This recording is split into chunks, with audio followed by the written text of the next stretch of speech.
Good morning, everybody, on this wonderful, fantastic Saturday morning for our last open door show before the summer break. Not that we're necessarily going to have a complete break, but we're going to have a break from the show and give you a break from us for a few weeks. So good morning and welcome to the show. And, obviously this is the open door show. It says it on the screen. My name's Ritchie and I'm here today, of course, with the other half of the show, Mr. Ian Child. Good morning, everybody. Hope you're well. Hey, welcome back. Look, guys, it's great to have you here. And just in case this is your first time, and I do see a few names on the list that I don't recognize, so sure a few of you, it is your first time. So what have you let yourself in for? Well, what you've let yourself in for this morning on this wonderful sunny Saturday morning is around 45 minutes of non-stop positivity. And of course, it's all set around the theme of business and property development. Isn't that right, Mr. Child? That is. Our day job here at propertyCEO is basically training people how to become successful small-scale property developers. So, see a lot of people look at property development, but they kind of worry it might be a bit risky, a bit complex, a bit complicated. So basically our job is to give them the support and the training that they need to be able to do it very safely and as successfully as possible. And we also know that right now, with the impending recession, lots of changes in the world of planning, there's some great opportunities out there for people to get into property development. So we wanted to tell everybody all about it and see if development might be a good fit for them. So, guys, lots going on in the world, some fantastic opportunities. I think these are opportunities that certainly myself and Ian are never going to see in our lifetime again. Some of you may be a tad younger, so maybe you will, but others won't. A fantastic time to get into development. This recession that we are in or heading towards, however you look at it, and all the opportunities that's coming up with the permitted development rights is kicking in, the government's encouragement for small developers to get out doing it, the fact that the money is there, the fact that the recovery will be reasonably quick compared to maybe other recessions of this depth. Fantastic combination of opportunities which will give you a really good time. But of course, that opportunity is only for those that go out and pick it up. And there are a lot of people doing that. We're getting a lot of discussions with people these days who are really taking this and going for it. Of course, if you sit by, let it settle down, you're going to miss the opportunity. So entirely up to you. So we, as always, on today's show, we'll be taking your questions. We'll be serving up any predictions. No guests today. And of course, answering any questions you've got. And as always, guys, put your questions in the chat box, because no questions, there's no show. And of course, I suppose we ought to just see who's on board today. So who's here? Good morning to all you wonderful people. Jess has just joined us. Alan's on, Raj is on, Pardeep, Helen, Sarah, Harjinder, Will, Debbie, Dan, Ella, Ron, Lou's on, Roma's on, Jack's on, Joe's on, Stacky on, Josh, Karen, Mike, Sammy, and the rest. I'm sorry, I can't read everyone's name out. But Deb says in the chat box, she says, Rich not here this morning. Oh dear. Well, maybe we'll have to hold the show. But Debs is here. She says, I'm having a cherry and strawberry smoothie with a cup of tea. How wonderful that is, eh? Great to have you back, Ian. Great to have you back, Ian. Debs. Oh, well, thank you. Thank you so much. It's great to be. As much as I enjoyed watching Tuesday's show, it is great. She says, Ian, I hope you had a fab holiday. It wasn't the same without you. Debs, you are a traitor. It was much better without him. I know that. Raj has said in the chat box, good morning, you lovely property CEOs. Good morning, Raj, it's Singh from Property Investor News, times 12. That's because he sent me a few copies of the article that we're in, so thank you for that. Property Investor News, great little read, particularly this month, because we're in it. Trish says, morning, Ian and Richie. Ian, great you are back. Trish, you as well. What has been going on when you were away? ! Times 4. Missed you, Ian, says Malcolm. Oh, you lot, horrible. Good morning to you both, Gavin. Morning, gents. Dan, much better, much more interesting. Guys, I don't know what you're talking about. I mean, let's be fair. Let's just give us a quick wave. Make sure you can hear and see us. Otherwise, we're rabbiting on. Give us a quick wave, please, if you can see and hear us. Yes, you can. That's terrific. And now, please, guys, this is really important, okay? Give me a quick wave. I'm just dropping the hands a minute. Give me a quick wave if you preferred Tuesday's show when I was solo. You swines. Only one person's put their hand up, and I'm not going to say who that is. Okay, give us a wave if you actually prefer the show. Now Ian's back. You horrible lot. Well, I did tune in, and yeah, I found it educational, and it was good actually to see because one of obviously our team is a self-proclaimed IT director, and to see their mastery of the technology in action was a joy. Me and the family had a great moment. Well, I've managed to pull it off. I mean, there we go. We've got a guest whose signal's going all over the place. The show's falling apart, and I'm flying solo, controlling all the technology. And what a brilliant show it was, guys. I mean, Tuesday, you've got to say, I mean, I can't imagine my esteemed business partner here would have better done that on his own. He'd have fallen to pieces. But don't worry. He was sunning himself and we were doing fine. Yvonne says, good morning, A-team. Good morning to you, Yvonne. And Trish says, you are the dream team. Sorry, A-team together. We go with dream team. That's absolutely fine. You can only clap 2 hands. You can only clap 2 hands. Yes. Rush, I'm not sure what that means. Absolutely but that's right. Very interesting. You did a grand job Tuesday, Richie. It was great. Trish, you're just trying to win me back now. Now you say it's been great to have Ian back. Guys. Well, I have to say hats off, because I think you did a great job. I have to say that, mate. I was very impressed. You recovered well. And to be honest, I had worries that things were kind of heading towards, a one-man show. When you said, take the week off, Ian, and then when I saw you pull the cable out of Will's mic, I was thinking, is this really by accident? But no, you did it great. I quite like doing it on my own. I mean, to be fair, Ian, we need to have a little chat about this after the show. This might be coming back in September. It might just be the Richie Clapson show. It could be. Who knows? Yeah. I might be on my own with the one person to put their hand up, but I'm not going to mention Pardeep's name because that wouldn't be fair. Okay, shall we have some questions, guys? Let's put some questions in, and you are obliging already. Excellent, good stuff. Paul's got a question straight in. Paul, you're first, so we're going to answer your question first. But please, guys, put your questions in, and we'll do anything today about property development, where you think the good opportunities are. Should you buy? Shouldn't you buy? What's coming up? What's not good? What's bad? Absolutely everything. Just ask us any question you want, and we will answer it. So Paul's question: hello, Ian and Richie. Loving the show. Great, straightforward advice. Very rare these days. Good. Thank you very much. I am an architect. Brilliant. And I have been for 20 years, and I'm thinking of getting into development. Do you think I would be a good fit for development projects? No, sorry, Paul. I'm guessing so, although there is lots I need to know and learn. So Paul's an architect. He's got 20 years experience, loves the show. Do we think he'd be a good fit for development? Ian, you missed Tuesday's show, so you get the pleasure of answering Paul's question. Go for it. Thank you. Well, welcome, Paul. Great question. We got to train quite a few professionals, and I would say that if you're in the industry, then yes, of course, you have a massive advantage. In the main, because you know how the industry works. You know what the majority of the professionals that combine to make development happen, what they all do, the role that they play, and you've kind of got that background. It's kind of in the blood.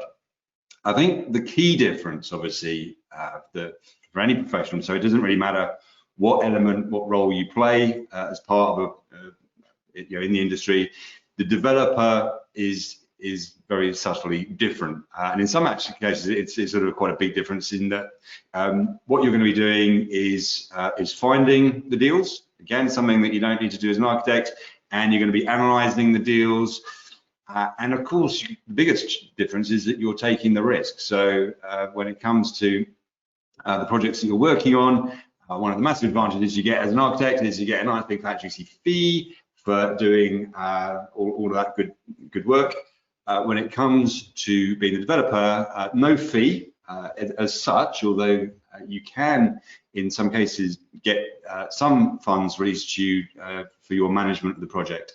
But the lion's share of your rewards come at the end. And of course, you would hope that they would be a bigger share, but ultimately, you simply get whatever's left. So the rewards can be greater, but you are actually taking risk. So I think that and managing the team, although of course one of the things that we advocate is having a project manager on board to manage the team, so that you kind of avoid that situation where you're actually having to be very hands-on on a project and kind of managing the day-to-day. You'd outsource that to a project manager. But I think that when it comes to professionals, it really is You've kind of got a big head start there in terms of your industry knowledge.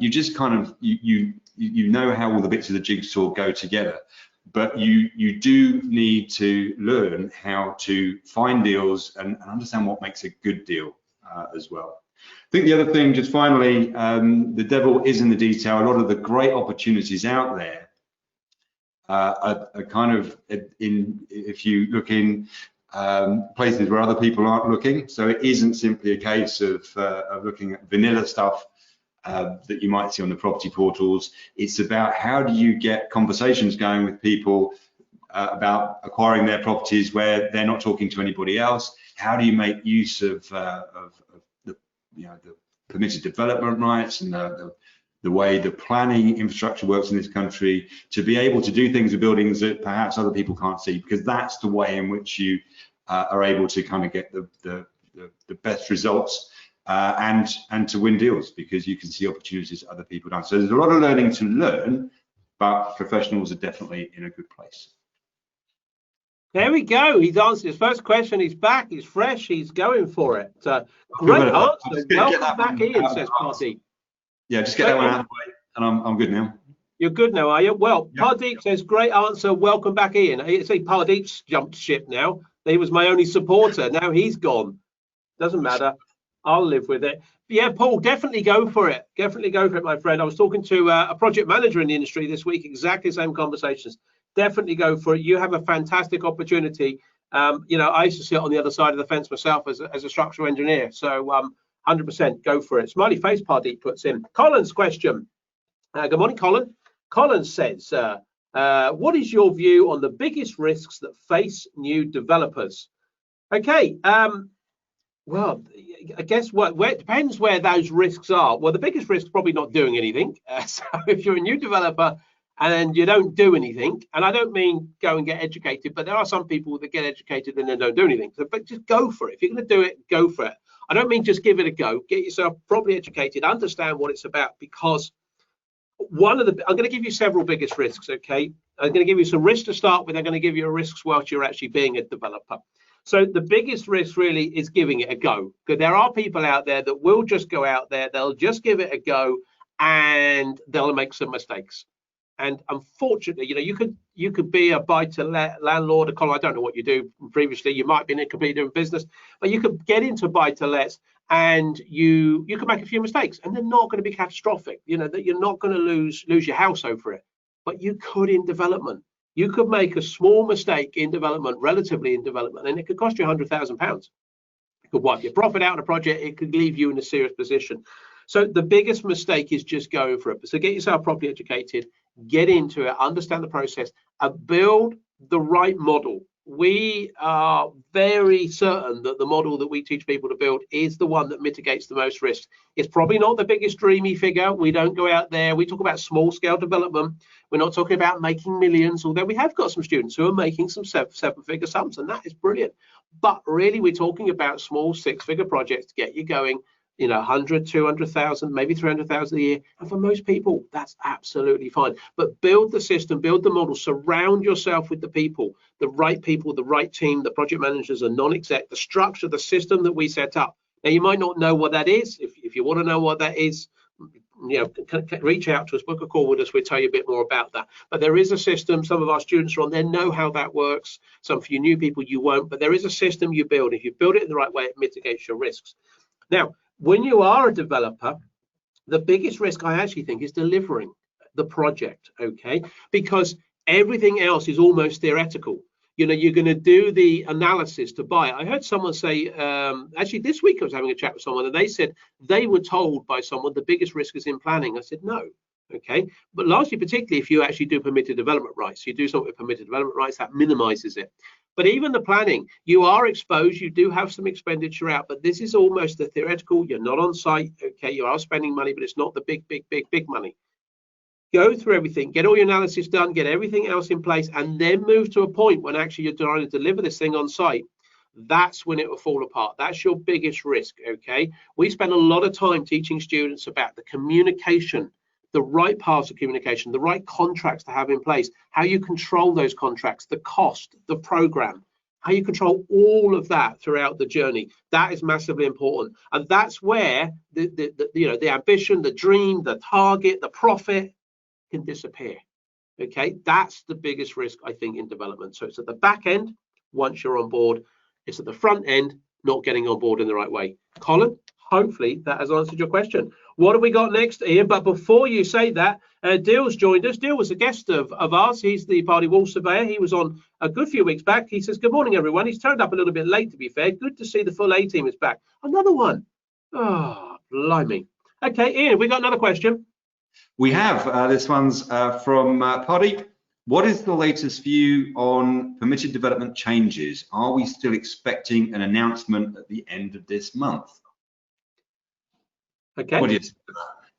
Am I answering that one? I'm still expecting an announcement. Okay. Well, Malcolm's also put the same question. What are your views on the new PD planning rules? Okay. Now, there are some papers out. In fact, actually, coincidentally, I have in front of me. So there are various releases of Town and Country Planning Acts out at the moment, which are giving a lot of description of what is coming up, what is going to be released for us coming into force on the 1st of September. We are expecting some further documentation out this month as well. But the stuff that's out there at the moment and what we're getting further visual of it is these rules in terms of the extra floors, class AA, AB, AC, AD, I think it is, and that is. Sorry, I'm going to get these round the wrong way, but one is to build on top of terrace houses, one is to build on top of detached houses, single story commercial buildings. It's this ability to put extra floors on. And within these Town and Country Planning Act documents, and there's 4 of these that's been released at the moment, there's quite a bit of detail. I mean, to be honest, you drive yourself silly if you start reading this. You'll certainly be falling off to sleep, I can tell you that, Bardi, but and Malcolm. So it does talk about lots of the amendments to the Town and Country Planning Act, but it does give you a good overview, the sort of things that's going to be looked at, the sort of criteria that the local authority planning officers are going to be able to review you on. It's interesting because one of the things is visual appearance of the building. That's a big thing. Character is a massive thing in planning, that you're going to build something within character. And you have now this ability to build an extra couple of floors on top of something, in a street scene which might not have it. How do you fit that in with character?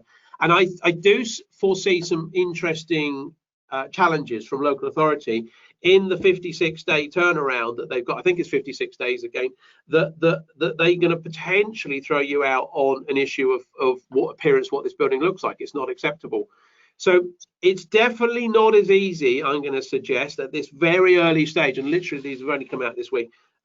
It's not as going to be easy as some of the PD rights that already exist. Okay, so don't just think you're going to have carte blanche to go and do this, that, or the other. There is the ZA one, which is all about demolition of certain buildings and the construction of others. There are criteria around it, when it was built before or after, how long has it been vacant. So there's various criteria that have to be around it. I think it's up to 1,000 square meters or something like that, square feet. I can't remember. So there's some area things again. There are restrictions on what you can and can't do. There's heights. So there's a lot of rules around it. Now, I think the bottom line, and this applies for everyone out there, is that what you've got to do is you've really got to get a good planning consultant on board. Okay. Have a really good planning consultant alongside you to interpret these documents, because they are complicated. I mean, Pardeep's put in here, where can you get access to this paper? Just Google it, Google Town and Country Planning Act, Planning Act amendments. The numbers, if you want these, just write these down. There's a document which is called 755, 757, 632, and 756. Now, you probably haven't got a pen available, but get that, and I'll read those numbers out again just at the end of this little piece. But I'll be honest with you, if you're going to start trawling through those, you don't. I mean, worth having a look, familiarising yourself with it. But I tell you, just connect with a planning consultant. If you haven't got one on board, you should get one on board. Most planning consultants right now, and there's been a number this week, will be reaching out to people that they're working with or in the communities that they're in, and they'll be letting you know what their interpretation of this is, and that all that will be going on right at the moment. And that's the important thing. I saw an announcement on Facebook this week from Colin Smith. He's one of one of our family of the show. He's been on the show. We're going to get him back at another time, back in for the new series in September at some point. And Colin put something in Facebook, and I loved his comment. It was something like amendments, all the amendments are coming out, loopholes, I love loopholes. So something like that. That's what you want. It's not your interpretation of these documents. It's what the planning consultant's going to do. These planning geeks, we love planning geeks, that are going to take these documents and they're going to interpret them and say, yes, you can do this, you can do that, and so on. So I think they're interesting. I don't think they're going to be easy, Pardeep or Malcolm, as we expect. And there's going to be more clarification to follow. But definitely it's going to be, it can only enhance what we're going to be doing. And of course, the great thing is for you guys out here, and Pardeep is a student of ours. He's fairly new on the journey. And maybe for some of you new people out there, if you're thinking about getting into development, these permitted developments, right, guys, this is a key to unlock a big, and I don't want to make you think it's easy, but this unlocks a big financial return for new developers. This isn't a license to print money. It's not described, but it really is. It's this ability to go out and do stuff.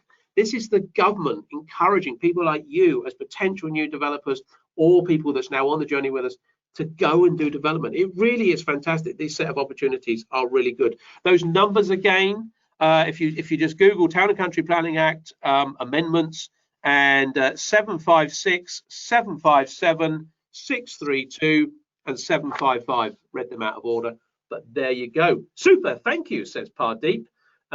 Guys, hopefully that's answered those questions. A bit long-winded, but there's quite a lot out there. Keep watching this space. We will, of course, be back in September. We'll do a bit more of an update there because 1st of September, a lot of these things kick in. So we'll have a bit more of update of what's going on. Of course, if you're a student of ours, you will be getting stuff, or if you're on the live Q&As, we do live Q&As every week exclusively for our students. We'll be going in a lot more depth for that. And again, of course, Pardeep, come and ask us questions on that as this develops. There we go. Fantastic. Right, what have we got next? Let's have a look. Adair, good morning, Adair. He says good morning. Actually, he says good morning. I'm new to development. Excellent. So don't have much stroke any experience. No problem at all. But I do have cash. Great. Let's go and buy a new car. Come on. To put into a deal. That's what I do. If I had a lot of cash, just go and buy a new car. No, that's not a good thing. Go and do development. But I do have cash to put into the deal. If I get a good team around me in line with the property CEO training, will I be okay to get funding support for my first scheme? Okay, it's probably picking up on what we've just been talking about. So it is, I'll pick this one up. I don't know if you were going to hear, but I'm just in flow now, so I'm going to go for this. I'm back to the solo show. Yeah. I'll just go. Have a rest, Ian. Talk amongst yourselves. So, yes, Adair, in terms of getting the team around you is absolutely key. I don't know what your background is. I don't think you said in there. You've got cash, that's great. Okay, it's really important if you've got some money. I mean, you can do development without any money. Wouldn't want to be shouting that that's the easiest thing to do. It becomes more and more difficult, but if you've got some money, it certainly does help. And I don't know what the extent of what you've got, but if you've definitely got some seed money. I was presenting at an event yesterday and I was talking about, really you can get into a deal potentially 12 grand with a certain amount of funding. If you had 12 grand's worth of cash, would get you into a deal that could yield you £250,000 profit. I showed a way of doing that. If you had 30, I think it's 35 to 75-ish, then even better. But actually there are ways you can get in with not a lot of cash. So, you will get the support. Okay, it is about, first and foremost, Adair, they look at the deal. Anyone out there that's used to doing buy-to-lets or building portfolios or buying your own property or renting your own property, you'd have been there where they want to see, okay, what do you earn? What's your position? What's your outgoings and income? They want to see all of that stuff. Okay, and then they're going to assess you, and then they look at the deal. So they assess you, then they look at the deal. Development, Adair, is the other way around. They're looking at the deal first and foremost. Is this a good deal? If it is, then they'll look at you. Okay, and you are just part of it. Okay, so they're not necessarily interested in your income and expenditure. They are interested in your asset and liability statement. So they want to know what your net worth is, because you'll have to sign some personal guarantees for this. Okay, so they're interested in your asset statement. They're interested in your professional team around you. They're interested in your experience overall. Now, we teach people, Adair, to be CEOs. That's what we were just talking about. I'm sure that's what you're picking up. I think Adair is relatively new to the show, and I think here that this is the point. We teach you to be a business owner running a property development company. This is about mitigating your risks and getting credibility. And you need credibility, of course, to get the funding. You want to mitigate your risk to make sure you get your profit out at the end. And so build the team around you in the way we were talking about it just now and get that structured right. But also add to that, which we didn't mention just now, but we have talked before about building credibility around building your brand. Okay, there's ways you do that to get it right. There are definitely ways that people get it wrong and they blag in this industry. You don't need to. There are ways that we teach students, and it's pretty much fail-safe. If you build credibility and branding in the right way, you'll go out there, you will be very well received. Okay, and particularly if you've got some cash, you do have experience. Now, have you got skills? You answer this yourself, okay? Have you got management skills? And can you prove that? Have you got organizational skills? Can you prove that? Have you got decision-making skills? Can you prove that? And finally, can you prove that you've got people skills? If you can show you've got those 4 skills and put together a CV on that basis, build credibility, round a brand with a team, yes, you will get funding and you'll go out and be able to do deals. Adir, hopefully that's answered that question. I think the interesting thing always about funding is that when new developers in particular worry that they don't have funding because they can see that development doesn't happen without it, and so they think that the funding is the most important thing. But it's interesting when you look at the people with funds, there are many more people with funds and more funds to be lent than there are great deals that are going to produce the sort of return that you get from property development. So actually the reality is it's the other way around. Yes, of course, people need to are going to want to kick your tires and make sure that their money is in a relatively safe place and that you're going to be able to deliver a project as a developer. But ultimately, there are very few places that you can get the level of return from property development as an investor without taking the sort of risks that you might do, for example, in the stock market, where, let's be honest, without you lifting a finger or knowing anything about it, the value of stocks and shares could just be literally go to zero, just wiped away. That doesn't typically happen in development because the asset is obviously based around a property which cannot lose all of its value. So it is the mindset of a developer, and is quite often people go in thinking, I'm desperate to get the money, that's the most important thing. Interestingly, as a developer, if you've got a good deal, then you hold the cards, you've got the aces, because ultimately there'll be lots of investors that want to be your friend. Yeah, very much so, very much so. Excellent. Okay, Dill says, hi guys, what's your view on build to rent? It's interesting actually. I would just to go. This would be a relatively quick response. You can answer this one, Rich. Say again, sorry. You can answer this one. Do you want to answer it then? No. I was just, I love Dev's comment in here. Dev says, by the way, the show wasn't the same without Ian. Not better or worse, but to be fair, it was different. It was different. So let's just quickly answer Dill's question, and then you can answer Deb's question, Ian, if you want, which she's got a question in there as well. So Dill's question: what's your views on build to rent? Well, interesting. It's just a name. It gets banded around. It's a title. It's a strategy. Okay, we don't teach strategies as such. Okay, and the reason I say that, when I first got involved in property networking events, and they didn't exist, guys, 10 years ago. None of these sort of property networking events that you guys go around to didn't exist, which is a shame because they are great entries for people to get into development and property. And people used to come up and say, what's your strategy? What are we talking about? What's your strategy? Oh, do you do build to rent? Do you do commercial conversion? Are you HMO? Well, if you're a developer, you do deals. It's as simple as that. You do deals. So all the long-standing seasoned developers that I know, they will do new build. They will build to rent. They would do commercial.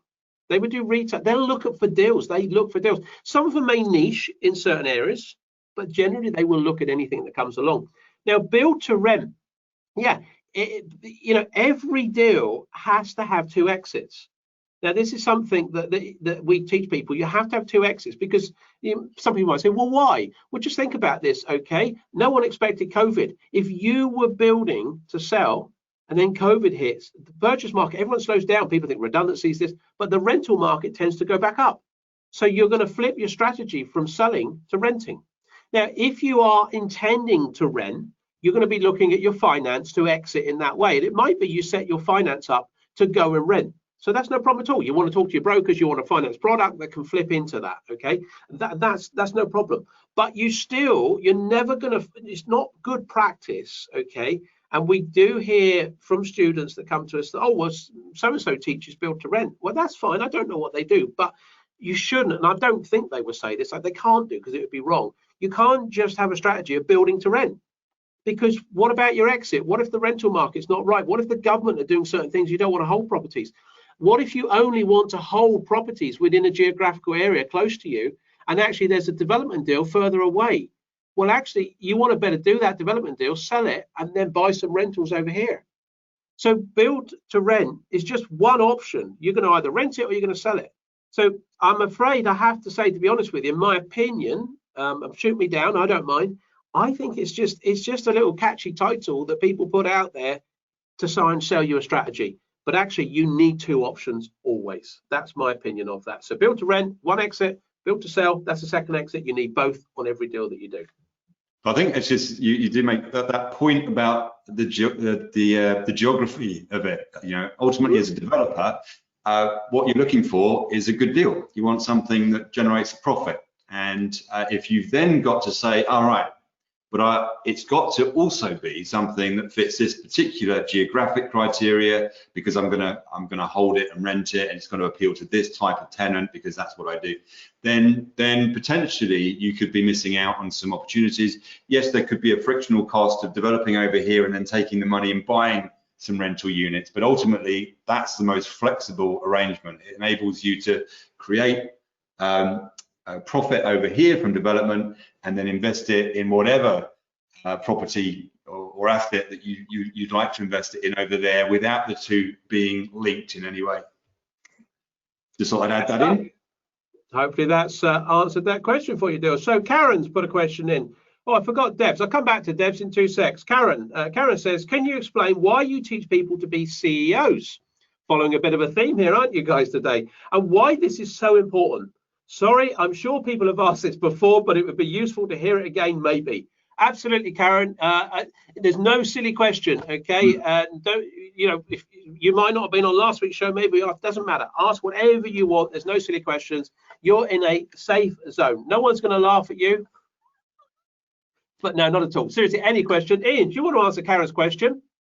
Of course I can. So basically, the CEO in our title is kind of driven by leverage. So property development is not unique, but it's one of the few kind of professions, if you like, where all of the skills, or most of the skills that are used to generate the end product, are actually brought in and brought together and from a whole team of people. I think we count at least a couple of dozen different types of profession that come together to make a property development project happen.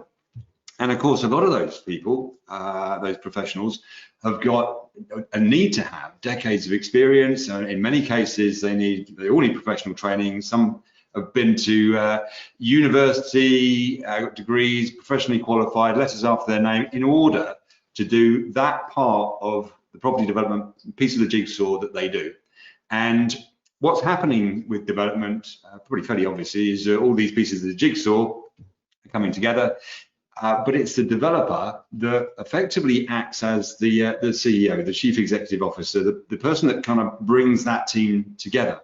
So the good news is, you know, if you wanted to become, let's just say, a dentist, you can't simply pop out on Monday and set yourself up and then start drilling people's in their teeth. You do need to go and get professionally trained. You need to get quite a lengthy education behind you, a lot of experience and practice, and then you need to set up your own dentistry practice. And then only after probably a couple of decades have you got to the point where you've got a successful business as a dentist. Of course, as a property developer, luckily what you're doing is you're bringing in, you're recruiting people who have already got that experience. And of course, their business model is entirely, they get paid a fee from developers, people like you. So it kind of it's not where can I find these people? These people are, I mean, that's the model. That's that's the way the industry works. So as a CEO, you definitely need to have knowledge about an overview of how everything goes together, just as you would a CEO in their own business. But actually, in terms of the people that do most of the work, it's leveraged out to other people. And so, we constantly use the reference of Richard Branson in this scenario, because so many first-time developers in particular can get a little bit rabbit in the headlights when they're dealing with professionals, because the professionals have got all this experience, decades, and all that knowledge, and they're worried that that they're going to be running rings around them, and they don't know enough, and they're kind of on the back foot. The reality is not to go into that situation, not to go into that environment as the newbie developer. It's to go in there as the entrepreneur, to go in there in exactly the same way that Richard Branson does when he starts a new business, and he's started quite a few over the years, and all he does is the same model. He finds an industry where he sees an opportunity, he brings together a team of experts that already have the knowledge and the training and the skills to be able to put together a great team, and then he lets them get on with it. He oversees it, he manages it, and of course he is the biggest stakeholder and the risk taker, but ultimately he's performing that role of CEO. And that's exactly what we do as property developers. I have to say, though, that's what we do, and that's what we teach. I'm afraid to say I don't think many other people teach. Well, I don't think anyone else teaches this. The real intensive seriousness of this approach. Okay, it is about mitigation of risks. The biggest thing that we're about, and I've been asked some questions yesterday after a presentation I did, and people were asking about what's the most important thing for new developers, and I said it's about risk. The most important thing for us when we train people is getting you going. Okay, it's about getting you down that road to the point where you've got your first job. It's not about selling you a dream to make millions and millions and millions. And yes, you can go and do that, but we talked earlier, 100, 200,000. Now, ask yourself this question: if we could show you a way to work 2 or 3 days a week that you could make £200,000 a year, majority of you would be happy with that. You'd be very happy with that. And mitigate your risk. When we talk about small scale, we talk about doing several small projects rather than one large one. And the CEO approach, it basically puts a support team around you, a big support team around you, particularly with a non-exec and the project manager and everything else, which mitigates your risks. You're going to give some of your money away, but that mitigates your risks, and that's the big thing. And it pains to say this, and it's really sad that many people don't teach this approach. They're all, let's get in there, let's do this. And that's fine for some people, you can pull it off, but this is a risky business, and you need to get it right. So the CEO approach is massively important. I was on the phone to a guy yesterday who is a CEO. And interesting, he said, I heard you speak a while ago, and he said, you stood up on stage, and this was just before lockdown. He came back to us yesterday, I had a chat with him, and he said, you talked about the CEO approach. And he said, oh my God, he said, it just totally clicked. And he's a completely unrelated industry. He's going to come into property development. A bit like we talked earlier, I can't remember who that was that Adir with the cash? Adir had the cash. And so he said, I got some cash to do deals. But it's the CEO approach. That's what I absolutely love. And he got it, and that's great. When people get it, that's really, really important. Okay, excellent. Karen, thanks. And as I say, no question is silly. Please go for it. Ian, what have we got next? Got one in from Helen, who says, guys, love this show. My question, when should or shouldn't you use bridging finance? Okay. We didn't do Deb's question, so let me do this, and I'll go back to Deb's question, because she'll be kicking off otherwise, and we don't want Deb's kicking off, particularly if Richard's not there to calm her down. By the way, Debs and Richard are a couple of our students, for guys, so we do know what they're about, and Richard will kick off. Or Debs will kick off, sorry, if Richard's not there. Helen, so when should you use bridging? Well, bridging is there when full commercial development funding is not available. Okay, the problem with bridging, well, let's say the plus side of bridging is it's fairly readily available, quick to get into place, and you can bridge almost anything. And it is the fact it's called bridging, it's just to get you from here to here. That's all it is. It's not the whole journey. Okay, and our people will often will take bridging finance out, which is going to cost you more money. Okay, it's always going to cost you a lot more money on the basis they haven't got planning. So development funder is not going to fund you 70%. They might fund something on a bricks and mortar valuation of what you've got, but they're not going to fund you 70% of a purchase price without planning. Okay, they will with PD or planning in place. This is why we teach students to go down the PD route. So bridging is often needed when people are buying something that they want to then get planning permission on. The problem is that you don't have an end to the bridge. Okay, so the bridging, generally you want a short period and you want to cross that bridge and jump off the end onto something solid. But if you don't have planning and you don't know when you're going to get planning, when do you get off the bridge? You know, you're going to drop off the end, because bridging can become very expensive and eat away at the profit that you potentially thought you were going to make on the project if your planning is delayed and delayed and delayed and delayed. So bridging is that bridge. It's that transitional period from buying something now that you want to get hold of and secure until you get planning on it. We don't have any students that go down that road because we teach people not to go down that road. Okay, we teach people to do stuff with your first project. Our big push is mitigation of risks. A bit of a theme today, but it's about mitigating your risk and go for something with permitted development rights. Okay, that's what we teach people to go and do. Debs is asking about what size project to start with. I'll talk about that in a minute because it links up. So bridging is not required. If you've got permitted development rights, you can go in with full development funding, which is now in place for the duration of your project until you exit, and at a much better rate. Okay, so bridging, that's what it's there for. It's there just for that transitional period if you haven't got planning. But I would largely say to you, Helen, I don't know where you're at or what you're doing, but you know, if you're thinking of getting into development and you're thinking of starting buying sites that need planning, don't. Okay, there's plenty of good education out there to tell you how to do land deals and land developments. Nothing wrong with that. That's fine. Keep that for your second project, okay, or your third. The time scale sometimes to do these is very lengthy, very lucrative, but very lengthy. Learn and mitigate your risk by doing something with permitted development rights, particularly with all these rights that are coming in that we talked about earlier. There's no need to do anything with planning and land assembly and that sort of stuff. Helen, hope that's answered that question. And Debs, can I go straight on to Debs Ian, if that's okay? Debs says, what is the maximum size you would recommend for a first project? And I think this all links up with about the CEO, the risk mitigation, bridging, and so on. We talk about small scale development, okay? Now, largely this has got to be where you are comfortable, okay? This is about you. This is not about anyone else. Development is a long game, okay? You've got plenty of time in development. This is something that if you go into development, and anyone that's on here thinking about this is something that's going to change your life, you know, and we don't want to sell it as a dreamy figure, but if you can go and earn a six-figure, $200,000-300,000 a year, that's a big number. Big number. That's way more than a dentist will earn that Ian talked about earlier. They're probably 100,000 from several years training. And you've got to look in people's mouths. I mean, it's horrible, isn't it? So, I think if you think about this, the project is up to you.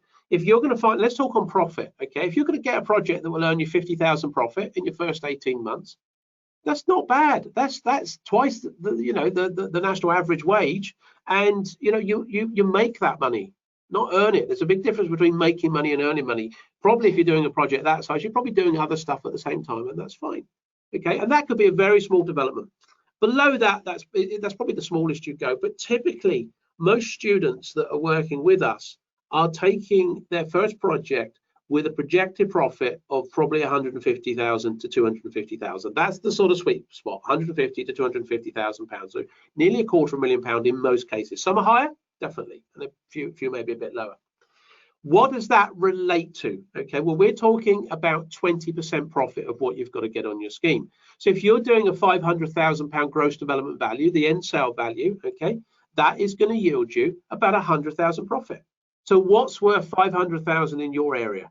Is that £250,000 two-bed houses? Is that 3 flats? I don't know what it is in your area, but if you work that back, that's a really good sweet spot. That's a good size project. So 50, no problem. 150, 250, I would say is a really good sweet spot, Debs. So hopefully that's answered that question. We've probably flowed on today. We're almost out of time. Have we got another question there, Ian, that we could go with? Well, I was just going to add one thing to Deb's point, if I may, which was about treating your first project as part of your learning curve, as part of your training. When you're doing your first project, you've got lots of other things that you're doing for the first time. you're doing it for the first time, you're learning stuff, your team is new to you, the whole experience is new to you. It's the first deal you found, probably the first finance that you've got in place. So you're basically stress testing every single part of the machine. Let's make the first project then as easy as possible, even if it's not maybe, as Ritchie says, as lucrative as you want future projects to be, even if it might not even be the specific strategy that you're thinking you're going to be wedded to going on.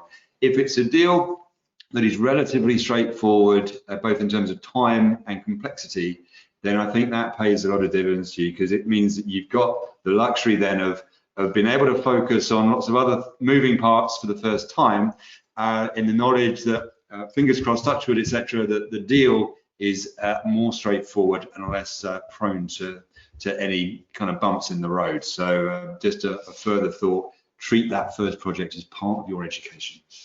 Deb says, thank you for that. And she says, oh my God, do you have a camera in my sitting room? Laugh out loud. Rich is back and laughing at your comment. He needed that after the morning he's had. Well, hopefully we've given you a bit of a boost there, Richard. So yeah, Richard, look after Deb. She's been kicking right off this morning.